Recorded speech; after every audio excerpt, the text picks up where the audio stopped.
folks, I'm at Appomattox River Company in Farmville, Virginia today with Vince, and we're going to do an install of a Torqeedo Ultralight on a Bonafide. Yes, Farm Vegas. We're here. It's live. Cool. Yeah. And then we're going to go fishing. Yes, definitely. Right. That's the fun part. All right, let's go check out the rig we're gonna do. So we're gonna do the install today on the Bonafide. There will be several helping hands, one of which will be Spencer. He's never met a sleeve that he liked. And the other is Big Al, who everybody knows has been in the repair and rigging shop for over a decade. So he's had his hands in just about every boat that has left this warehouse. And Spencer's kind of like a protege. That's big shoes to fill. That's big shoes. That's some big shoes. Huge shoes. All right, so I'll give you a brief overview, and then we'll look at all the materials we have here, tools and materials you're going to need for the install. But basically, it starts with the Bonafide SS series steering kit here, which has the tubing that you're going to run through the hull. It actually is going to enter here, and we're going to exit the hull back here, and that allows you to thread the Spectra cord here through there, which is your foot control steering cables or cord that goes back to the steering triangle. We'll put the mount on here. That's probably the easiest part, is putting the mount on there, because you have the four inserts in the kayak already. And then once we run the lines, the Spectra cord through the tube that we're going to run, it runs through this little hole here and comes back to these little spindles. I'll go ahead and open this and show you what we're really looking at. These spindles are really cool because they fit on the back there, and the line goes through there, through this part, and then they wrap around there, so that when you move this sliding foot peg and you want to bring the foot peg closer to you, if you switch from the low seat to the high seat, they actually need to be closer to you. These adjust and take up some of that slack. So let's take a look at the other parts that we're going to need. Starting with the Appomattox Torqeedo throttle mount. That's what's we're going to put the throttle on there. I like using two of the gear track, the 4-inch gear track, on either side of the seat, so that you can get on one side it'll have the track mounted, the motor lift cleat will be on one side, and then I actually put the Torqeedo throttle mount on the other with the reverse lock line guide. So on the rear section, we will put the tie-down eyelets. This is just to guide the motor lift and then the reverse lock cords around your rear well. So these go on the track on either side of the rear well, just to guide that line around your black pack or whatever gear you have back there. This is an interesting part of it. I would say the 5-inch sinker along with the Gorilla Tape is something that helps you get quickly get the line from the tubing from the rear of the boat towards the front of the boat. Lighter and scissors to cut cord and all sorts of stuff. The Allen key set is for assembling the different steering parts on the motor pylon itself. Obviously, a socket set, drill set, index, and then the rest of the stuff that comes with the motor. Here's the pylon itself. So it's a 1 horsepower, 400 watt peak output that'll move the Bonafide between 5.2 and 5.3 miles per hour. The mount is in here. We'll get into that in a moment. And then you have your charger, kill switch, data cables, the throttle, and then there's the battery. Two options with the battery. One is a 320 watt hour battery. That's the one that comes with, that we have with the demo motor. The other option is a 915 watt hour battery. The 915 gives you I'll tell you, it gives you enough range that you're just not going to run out of power in a day of fishing. The longest day I've had with the 915 watt-hour battery, I covered 25.3 miles on the upper Chesapeake Bay, you know, trolling and jigging for striped bass. So, and it still had 5% left at the end of the day. I can't kill one in a day of fishing. So, and that's why I think we sell twice as many of the ultralights with the 915 than with the 320. But if you come to Appomattox, we'll have this, you know, Bonafide SS 127 rigged up with the 320, so you can take it out and take it for a spin and test drive. So let's go ahead and jump into doing the install. All right, we got a lot of hardware that came with the mount, and let's take a look at all the different parts that are here. So these bigger bolts are for if you have a kayak that you're actually drilling holes in, and you know, you get some bigger washers there. We're actually going to use these guys right here because we already have the inserts in there. So yeah, they fit, and let's find the right size washers to go with them. So I'm gonna let you go ahead and start doing that, and I'm gonna dig through the rest of this stuff and maybe show you what all we're using each part for. So these two pieces, this is your cleat for the motor lift that we're gonna install that gear track a little bit further forward in the boat on one side. We'll do that a little bit later. And then that's the line guide for the reverse lock.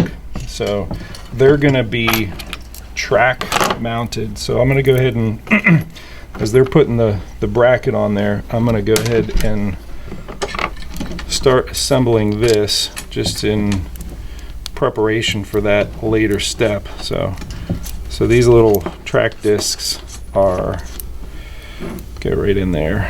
And it's just a little Phillips head screw that we're prepping there. So we'll do the same thing with these discs, and then the other one for the line guide. But meanwhile, you can see how quickly this came together. They're already got the mount on there. That's how quick it is. Okay, so I've laid out all the little parts here, and I want to just kind of go through what everything is for. These smaller screws here with the washers, they're the right thread and length for fitting the Torqeedo, the Yak Attack Torqeedo throttle mount onto the bottom there. So these will thread right into the throttle. You'll actually need this data cable plugged into the bottom there, which we'll do that a little bit later. This is a ring clamp, and there's hardware here for that. And then we already talked about the motor lift cleat, the reverse lock line guide. This is the quick release part for, and it can either be for the steering triangle, if you have the steering triangle on the bottom, or the ring clamp. Now, deciding when you put the pylon up through there, whether you have your steering triangle on the top or on the bottom, it really comes down to, are your lines coming out here? With the Bonafide, they do come out the top, but boats like the Wilderness Systems Attack, they come out down here, so you need to put the steering triangle below. So it can either be here or here to match where the lines are coming out. So whichever one of these, the ring clamp or the steering triangle, you have on bottom, that's what you use the quick release part for. So I'll put that aside. The other parts we have, these little clips, these actually either they go on, you actually use this cord that we're going to run a little bit later. That'll come through here, and it'll connect to, this is the reverse lock mechanism. You'll need two of them for the steering triangle with the cord that we're going to run later, and then one more for the motor lift. So this motor lift bar can either go into the steering triangle, which is how we're going to do it on the top side once we put the pylon in, or if you have the steering triangle below, you'll have this ring clamp on the top instead. So that's what that is for. And then you have these two knobs. You know, they're going to be forward where the motor lift cleat is and the reverse lock line guide cleat are. They're just the terminus of this cord, so you can grab it, and if reverse is red and motor lift is black or vice versa, you can decide whichever one, but we wanted them two different colors so you can easily recognize. And then the last piece, which I rarely use, but for some boats like the Hobie Outback, folks want to just use the rudder for steering, and they want to lock the steering in place. So once that's on there with the motor, you drop that cotter pin in there and it locks the steering. So we're not going to do that with this boat. We're going to have foot control steering, thanks to Bonafide for developing a really good, functional, easily adjustable foot control steering kit for the Torqeedo Ultralight. So while I have all the parts out, we're going to go ahead and put the data cable, and we're going to put the Yakatac Torqeedo throttle mount on the throttle, just in preparation for that step. I like to put this part of the cord in first, and then slide that down and thread that on. It's just a little trick that I learned from our service guys. You put that part in first, and then you don't have to struggle with that, getting that little part in there. But with any of these plugs, you want to make sure that it seats first and drops down, and those pins engage where they should, and then you thread, and it should be fairly easy to thread. So, all right, then we're going to put this on like that, and dig through, find my little washer and my screw. I'll go ahead and drop that in. We'll tighten it up. And I think that's one of the smaller Allen keys, so I'll get that from my, thank you. Try that one. Is it like a 2.5 millimeter? You know, this used to be one of the more frustrating parts of doing an install for, American kayak angler using German metric parts, is where do I get the screw? And thankfully, Yakatac has included the screws in their kit, and then also it's somewhat of a redundancy, but we have it, included with the Torqeedo, are these screws. So, which I think they should have always been, but with the 403A, it's all in there. So, all right, so that's ready for later. We'll go ahead and take the magnetic kill switch, just a magnet that's put on there. Incidentally, it's a good idea to order some spare parts, just in case if you're driving down the road and the wind catches this little safety notification tag and off goes your magnet. If you're in that situation, you can go to the hardware store and purchase a magnet and stick it on that disc, and it'll work. But I encourage folks to order some spare parts as soon as they get their Torqeedo. Things like extra shear pins, I think they're 54 cents a piece. Get a spare prop, get a magnet, you can get a spare, and I'm one who's bad to break this skeg off. If you get extra, they call it a fin, but in the US here we know that's a skeg. So getting those spare parts and just having a field repair kit at the ready is a good idea. So if you go to the Torqeedo Ultralight Owners Group on Facebook, I have a video there that's pegged at the top that really takes you through a list and gives you part numbers for the different parts you would need for a field repair kit, so that when you're in a tournament and you break a skeg off during pre-fishing, that you know that you can start the next day and not have to worry about getting something rush shipped to you wherever you are.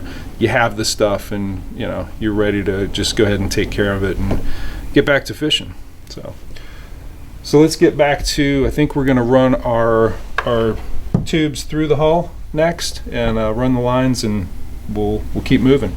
So the foot control steering kit does come with the directions, which is great, but I will tell you, you're watching the video, so you're going to know how to do it. There's also another video on the Bonafide Kayaks YouTube page that's a really thorough version. We're kind of speeding up for this, but let's go ahead and jump into running the tubes. I'll go ahead and pull this out. The next thing I want to do is to find a drill bit that matches the diameter of this tube, and I'm going to drill here and here, because it's going to come out of the foot peg here, and you want it, you know, close. That's the right spot for it. We'll run tubes. We've already opened the hatch back here to be able to access here, and we'll run the tube out this side right here. So that's it. And I'll start running the tube through there.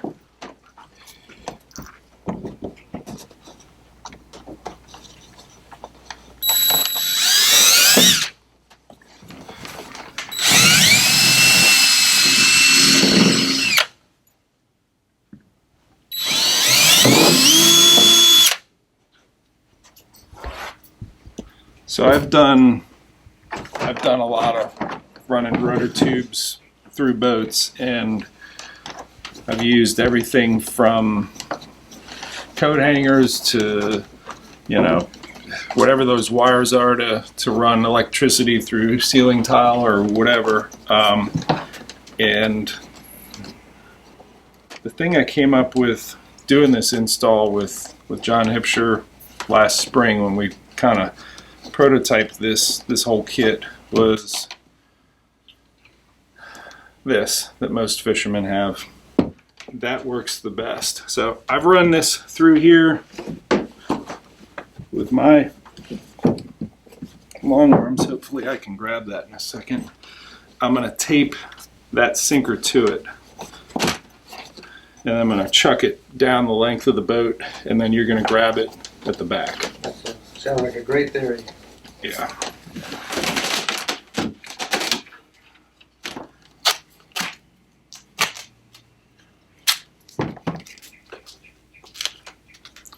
It's just weight. I've done the same thing, you know, with a wrench.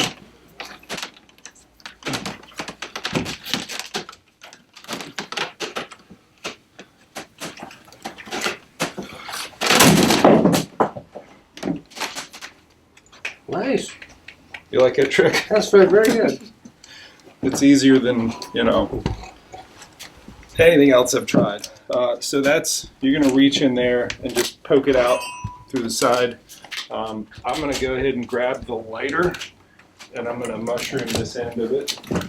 When he pulls that tight and does it on his end, I'm going to go ahead and give it a fresh cut, perpendicular.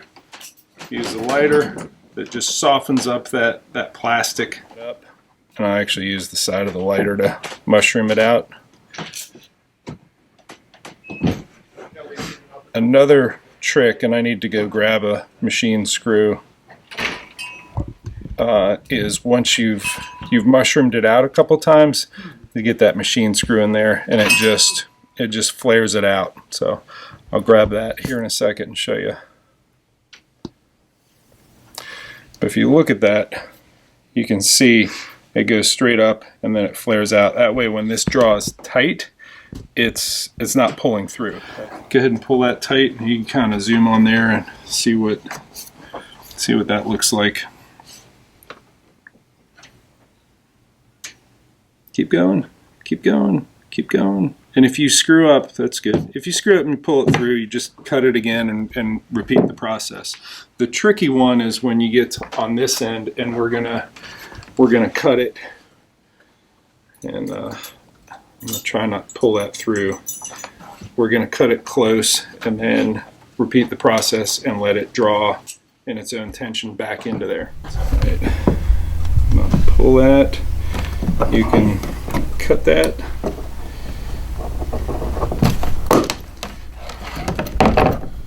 Here, let me get that cut funky. There.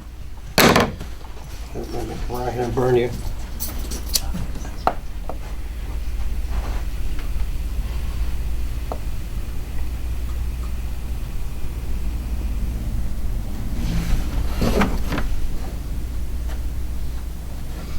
No, that mushroomed out. We gotta do it again. I didn't let it cool. I know.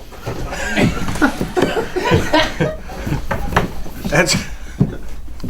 Here's what you need to learn from my mistake. What I didn't do, and I think we flared it out, and it was gonna look good, but I didn't wait long enough for that that mushrooming of the tube to cool.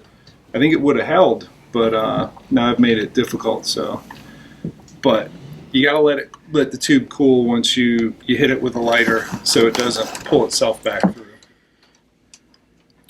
And while Gorilla Tape is a phenomenal invention, pulling it off of a tube with one hand is a Challenge. yes, It's a good thing you don't gotta fit your melon in there. for sure.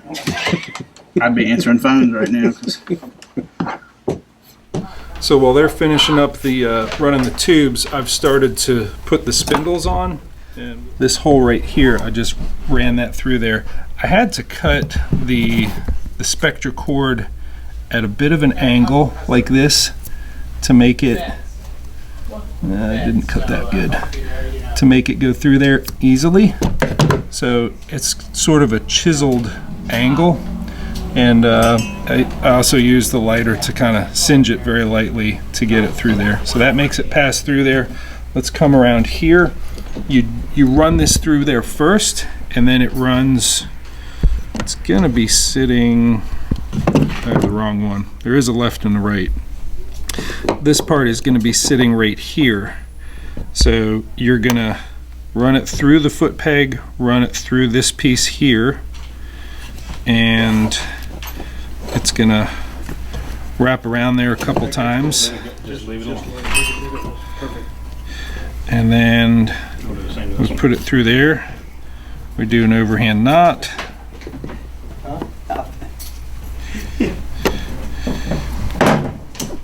and then we can use our hardware. There's a short one and a long one. The short one goes on the outside because the threads on it are not as deep. I'll get a Phillips head screwdriver here in a minute, and then the longer one goes on the inside.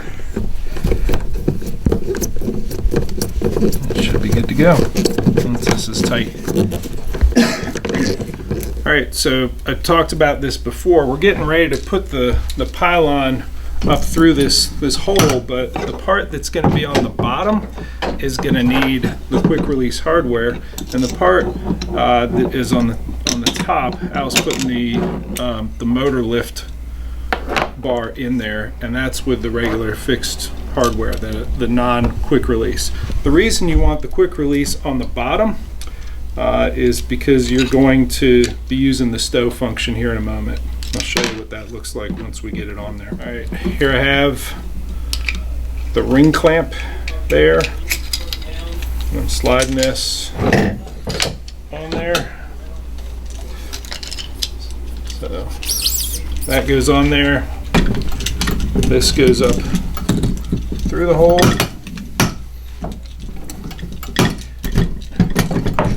And then you look at what's going on here. You can see that this will slide once we get the steering triangle in there up into the stow function, so that, you know, if you're driving a short distance or just getting it from the water up to your vehicle, you can have it in that stow function. When it is deployed, it's going to come down, and remember, we're going to have the steering triangle and the motor lift bar up here, which they're working on. It will slide down, and then this quick release part here. And you'll have this quick release part that will slide up, and once I get it tight, it will basically make sure that this is snug in place with the steering triangle on the top.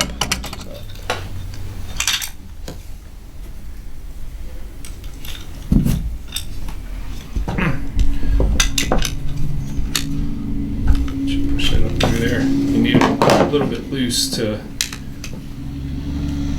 get it through there. Once we get it on the tube, we're really gonna goose it, because this part actually has to give us a very good grip on the pylon itself. So it's tight, which is good. I'm gonna loosen it a little bit, but that's basically it. I'll loosen it, and then we'll get the tools on there and really mash it, because what it has to do is compress around that 30mm pipe, such that when you're moving this boat at 5.3 miles per hour and you mash into a turn, that you don't want the steering triangle to slip on the pipe. So I'm going to loosen it, and then I'll get the right socket to. What's your phalanges? All right, so I'm looking down at this, and I'm making sure that this motor lift bar and the center of it is really lined up with the skeg, and make sure that everything is on there straight.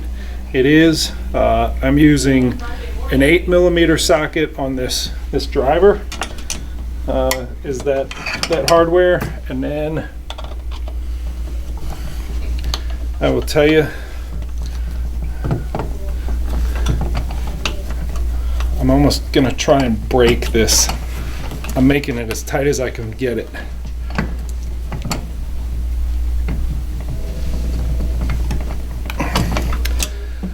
I've yet to break this, but I keep trying. I really want it to grip hard, and that way when you turn, it's not gonna slip. If you don't really goose it and get the right 8mm, and this is they got a 5/32 Allen key in there, really goosing it, really tightening it. Otherwise you'll feel it out there. You'll go to turn hard and that boat won't whip around it. You'll feel this slip, so tighten it real good. All right, so now we have the lines run. We can get those little clips, and we can measure the correct distance, and we can maybe trim the excess cord that we have here.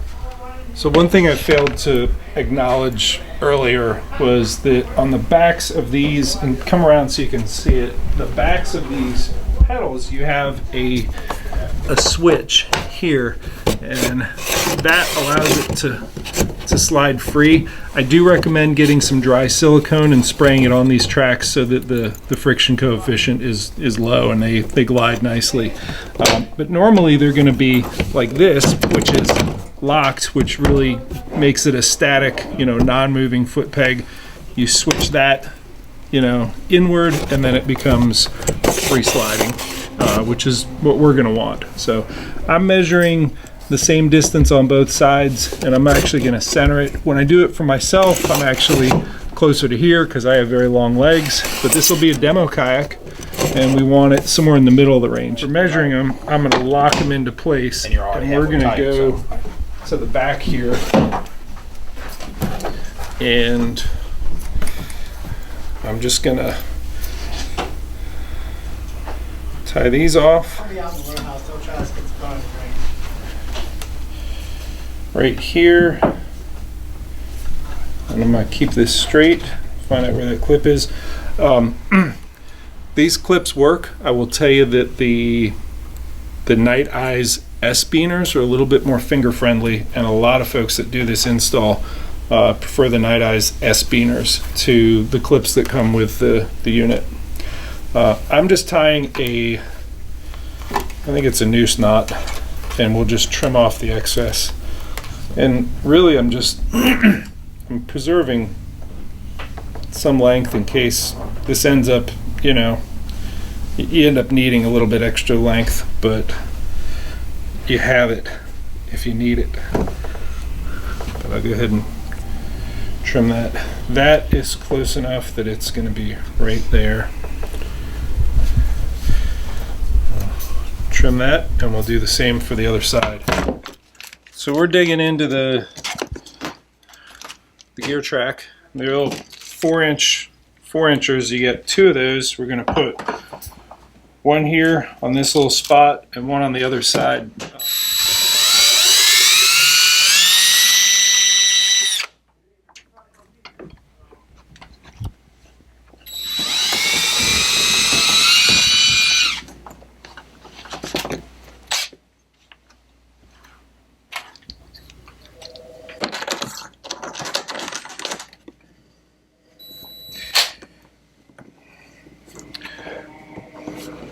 So we've attached the motor lift right here. Now we're going to run the rope through the eyelet.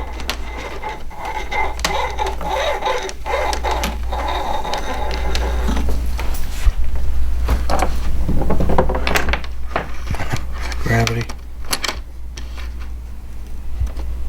Okay.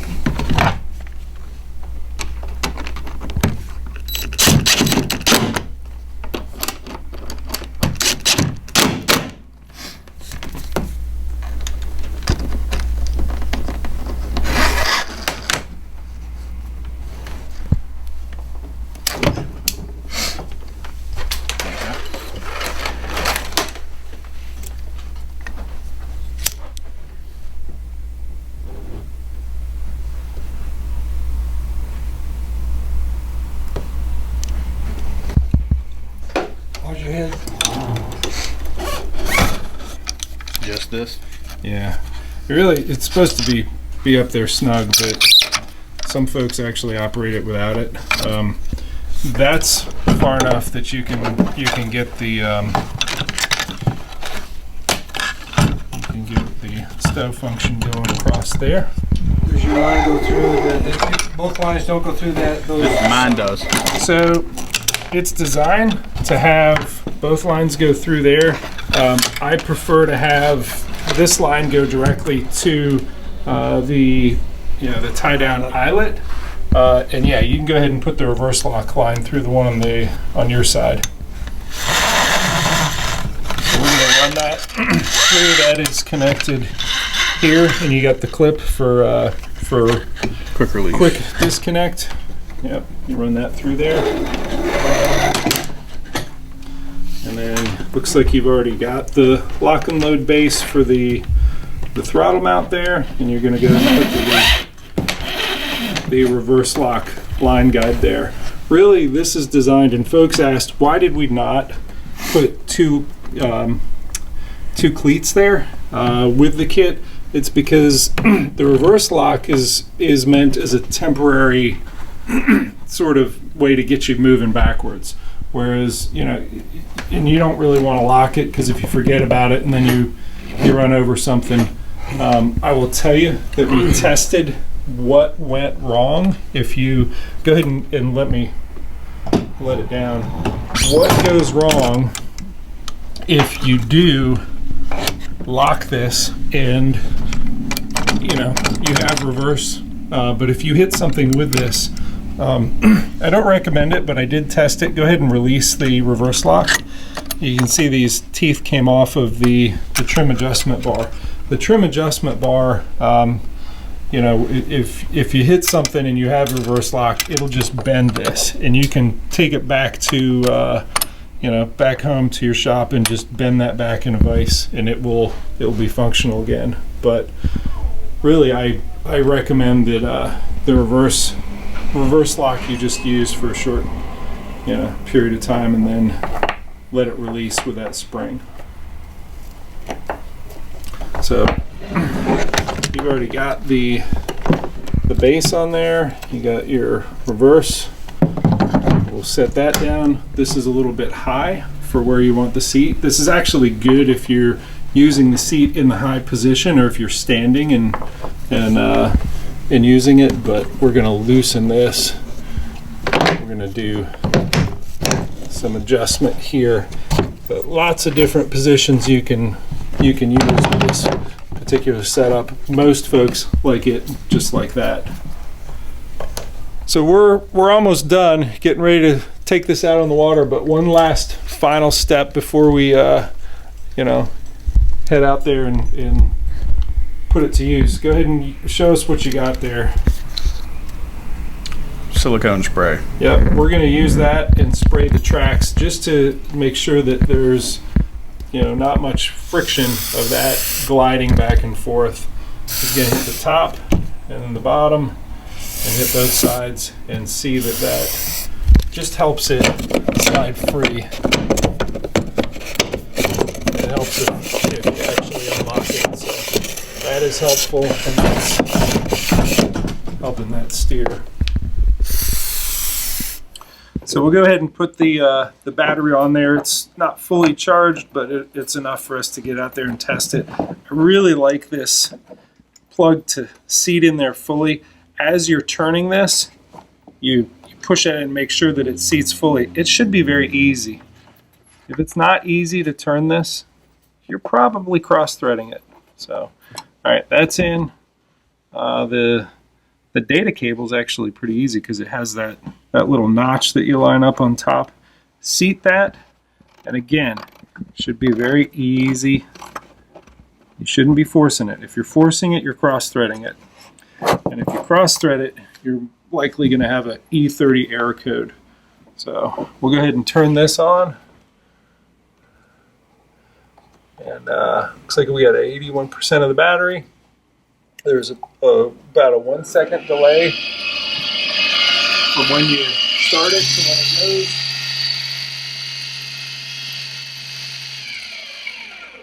And then there's reverse.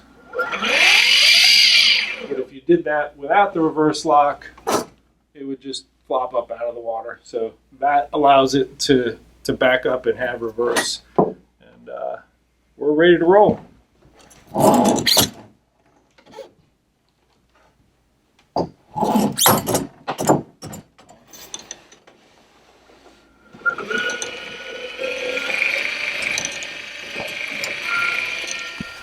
All right, are we saying where we are?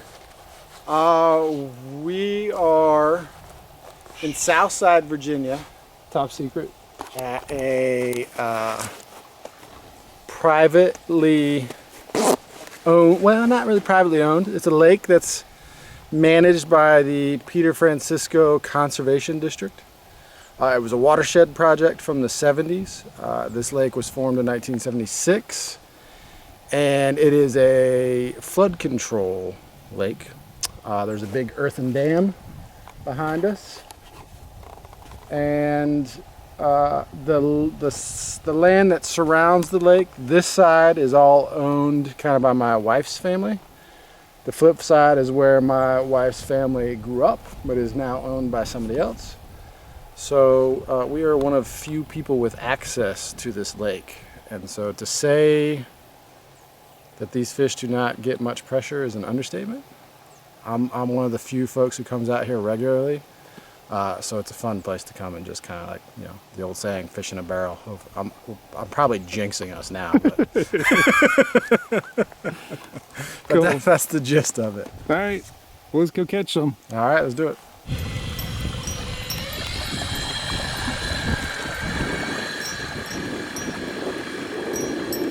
That's the creek channel. He had, Vince said that it wasn't real deep. I think he was saying maybe 10 feet deep. There's the creek channel again.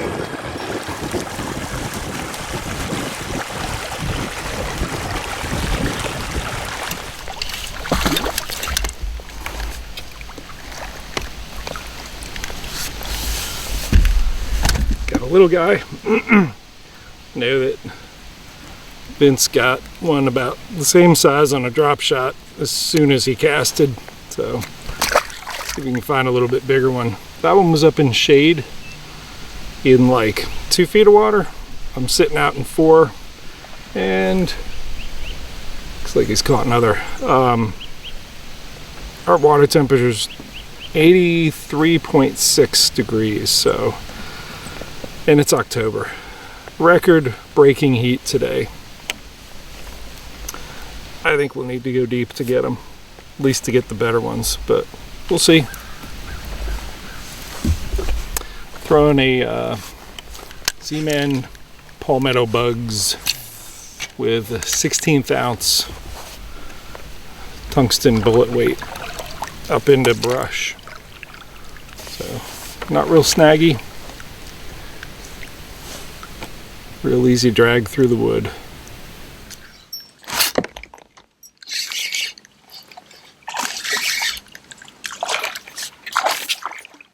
Still on the upper end of the lake, catching little guys. That one was, you know, sometimes they're in a beaver hut. This one's in a beaver palace. The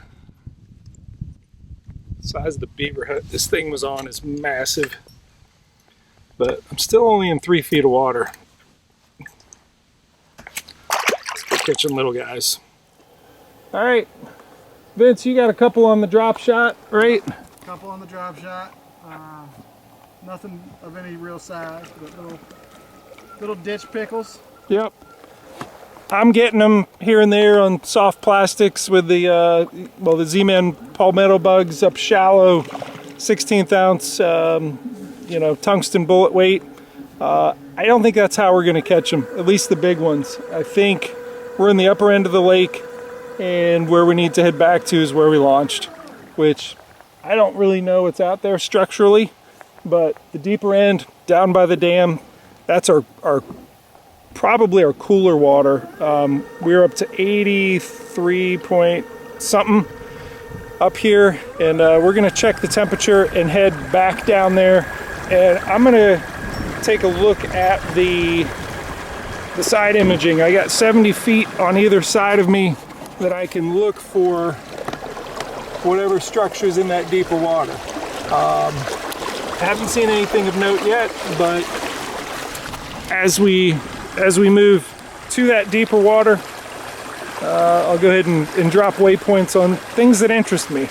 So I will say that, the Torqeedo is something that a lot of kayak anglers, and rightfully so, think is an advantage in tournament play, but even more so, I think it's more important. I shouldn't say that as a sales manager for Torqeedo, but I do think the proper depth finder and the ability to use it is a bigger advantage than being able to get to those spots quickly. So really you want to be doing both. So that's what I'm doing on this lake. It's unfamiliar to me. I'm gonna go find some really cool looking deep water structure down by the dam. See what we can find. So all I'm doing here is zigzagging back and forth trying to find, and there it is. There's the creek channel. Looks like there's a couple fish or something in there. So we're gonna zigzag back. I'm kind of steering with my foot control steering, just turning the boat, head back over that same spot.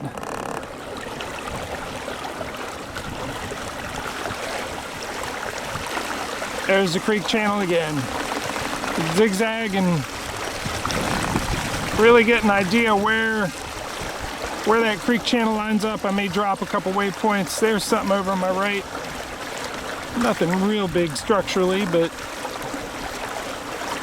if there's a big brush pile or something out here, I will check it out, sit on it, and drop the waypoint right on it. All right, I moved up lake and started working the creek channel a little bit, but I'm looking down and near the dam, and I see Vince leaning back, bent rod. He's got a decent one. Let's see what he got. It's a better fish. It's a better fish than the last few. Nice, man. What did he hit? I hit this little missile baits. So you still drop shotting? Still drop shotting. Good. If it's working. It's working. Yeah. It's just little missile baits. Missile baits? What's the bait called? You know what? I was trying to think of that when you were coming over here, and it's fairly new to me, so I don't actually remember the actual name. Okay. But there Cool. it is. I met Cool paddle tail looking Yeah, a little paddle-tail worm for drop shotting. I saw John at actually at iCast, and being that he's a Farmville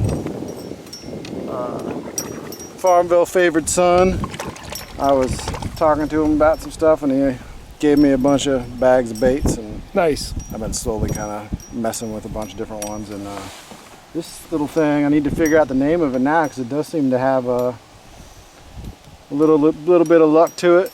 Seems to. I like the ribs on that. Looks like yeah. something you put a lot of scent in. Exactly. And then I like the little tail. Got a little buoyant tail on it, so it'll sit there, Very bounce cool. around a little bit. But yeah, drop shot's been working for me so far.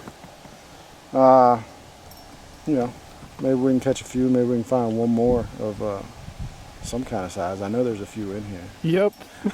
What's your biggest in here so far? Biggest in here I've caught an 8, and yeah, I caught another one that I would say was bigger than that by about 1.5 pounds. But I was standing here on the bank talking to a lady. She was a water quality analysis from Charlottesville, and we were discussing the quality of the water here due to there being a big cattle farm across. And as I was talking, I was just casting out, and snagged this big old beautiful bass, and pulled it up, and the lady started freaking out. She was like, "I've never seen a fish that big before in my life." And of course I had to play it cool, but I didn't have a measuring board, I didn't have a scale. So definitely more than 8 pounds. Definitely more than 8 pounds. Very cool. But it was I declared the quality of the water good on that day. Cool. I'm gonna keep fishing deep. I got that ounce in 3/4 chatterbait on. I did well. I got a 7 on Sandy earlier in the year on that bait. Nice. So Right on. let's see if we can wake up one of the bigger fish in here with it. We do need to find one for sure. They're in here. Yep. They're just laying there somewhere, basking in hot. some coolness somewhere. It's hot. It's a little warm. Early October record heat. That's right. We're setting records today, 97, whatever it was. Yeah. All right, let's catch them. Alrighty. So I'm up at the far end of the lake where there's a creek that comes in back there. There's another one that comes in on the side here, but this is the one that I was curious about because we look at the water temperature and it's much cooler. The creeks that flow into these lakes can be cooler either because they're spring influence, but more than likely it's water that's traveling through a shady area. I mean, it's going through the forest. There's the tree canopy that really helps it out in terms of not being what we have even out in a mid-lake where there's sort of a big shallow mud flat where it just gets hot. So there is some fish activity here. I just caught a small one off the log here, but I would say in bigger lakes, certainly getting near those feeder streams in summer can help the fish get away from some really hot conditions. They either go deep or they go up into the streams or they stay in shade. So this is one of the options. And even just a little bit that I've drifted down from the creek to the creek mouth, it's come up just a little bit. So several degrees warmer as you move, out into the main part of the lake.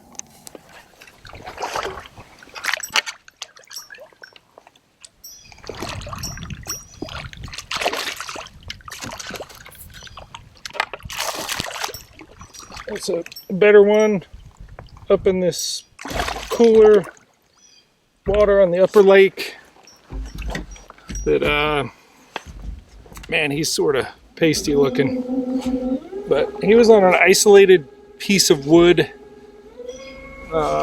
just flipping this Z-Man palmetto bugs up into that isolated wood.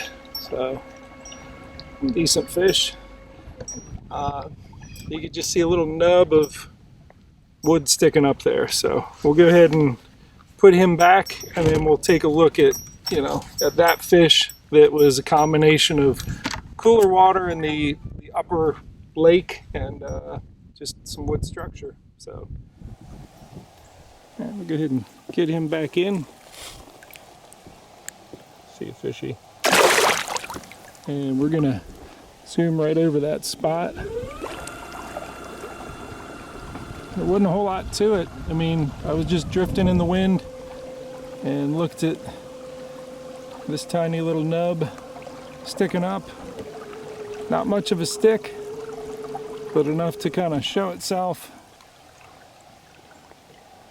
Cast the Z-Man palmetto bugs over that little stick and he was there.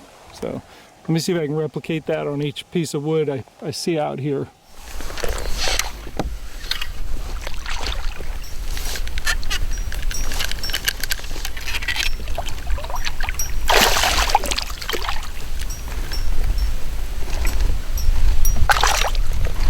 Alright, sun's getting lower, bite's picking up. Another nice one on palmetto bugs on a piece of wood. There's not a lot of cover in this place, but where you find it, there's a fish on it. Every piece of wood has a fish. That big one had this little fish. The last little one had a big fish.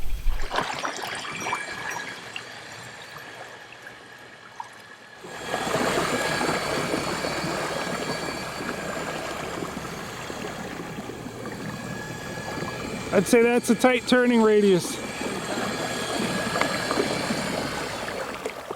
Nice. That's pretty good. Overall impressions fishing out of it for the first time today. Overall impressions fishing out of it for the first time a day. It's fun. I mean, that's kind of how I rate things, you know, like, is it fun or is it not fun? If it's fun, I'll probably do it again. If it's not fun, I'm not going to do it again. And this was fun. So I'll do it again. As far as some of the applications, like for a person like me, I'm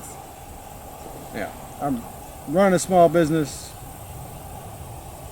serving as an elected official, doing all these things, and I have kids, and therefore my windows of opportunity to fish sometimes can be very small. And so having something like a Torqeedo motor would really help me to optimize that time on the water, to be able to hit the spots I want to hit, do it fast, get in and out. So in that application, I could really see a benefit to me as somebody or anybody who feels like their life is kind of busy and they have small windows of opportunity in which you want to kind of get out, release, fish, forget about what's going on in your life and just kind of focus on fun stuff. It gives you that opportunity to do it very efficiently, I guess would be the way. Like, I don't have to paddle 2 or 3 miles out to the optimum fishing grounds. I can gun it, drink my coffee, do some business on the phone, get there, separate myself from that and focus on the fishing, and then get back in and motor back to my car and be back for dinner time. So Nice. yeah. So what do people need to do to, if they want to come test drive this particular boat? If they want to come test drive this particular boat, they can give us a ring at 800-442-4837, and that'll ring you up at Appomattox River Company in Farmville, and we can set up a demo time. Usually those demo times are on Tuesdays and Saturdays, but we do make other appointment times as well, and so, you know, just give us a heads up when you want to come and we'll try and make it work out so we can get you out there. We got a Wilkes Lake, which is about 5 minutes from the shop, so we can get you on the water having fun, testing it out. Perfect. Appreciate your time today, man. Yeah, man, thank you. It's been fun.